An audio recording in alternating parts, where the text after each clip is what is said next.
Telangana cabinet విస్తరణ ఇప్పట్లో లేనట్లేనని అన్నారు సీఎం రేవంత్ రెడ్డి. ఢిల్లీ పర్యటనలో ఉన్న ఆయన హైకమాండ్ పెద్దలతో సమావేశమయ్యారు. అనంతరం వివిధ అంశాలపై కీలకమైన వ్యాఖ్యలు చేశారు ముఖ్యమంత్రి రేవంత్ రెడ్డి.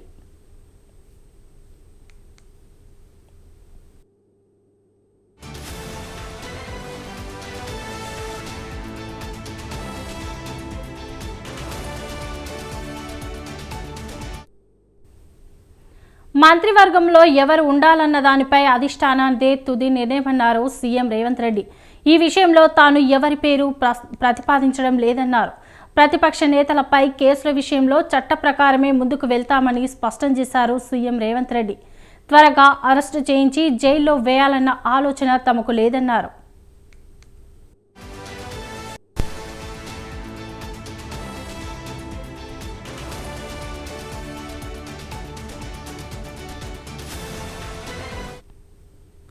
సమస్యలకు శాశ్వత పరిష్కారం దిశగా పనిచేస్తున్నామని అన్నారు సీఎం రేవంత్ రెడ్డి. అన్ని అంశాలను పరిగణలోకి తీసుకొని కులగణన సర్వే చేశామన్నారు. కులగణన సర్వేతో ముస్లిం రిజర్వేషన్లకు శాశ్వత పరిష్కారం లభించినట్లు అయిందన్నారు.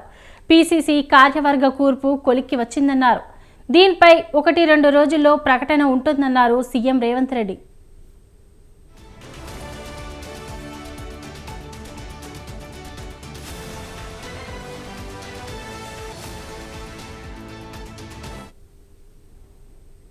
రాహుల్ గాంధీ అపాయింట్మెంట్ తాను కోరలేదన్నారు సీఎం రేవంత్ రెడ్డి.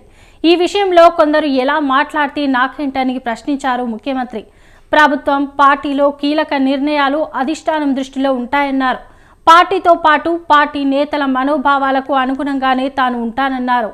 వ్యక్తిగత నిర్ణయాలు ఎప్పుడు ఉండవని తేల్చి చెప్పారు సీఎం.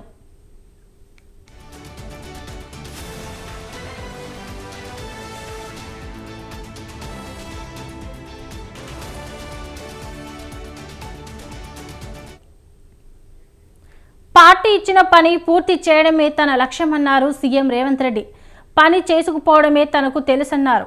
ఈ విషయంలో ప్రతి ఒక్క విమర్శకు స్పందించాల్సిన అవసరం లేదన్నారు. కులగణనలో తేలిన లెక్కల ప్రకారం బీసీలు 5.5% పెరిగారన్నారు. బీసీలు పెరిగిన విషయాన్ని లెక్కలతో సహా చూశాక బీజేపీ ఎమ్మెల్యే పాయల్ శంకర్ అసెంబ్లీలో అంగీకరించారంటూ చెప్పుకొచ్చారు సీఎం రేవంత్ రెడ్డి.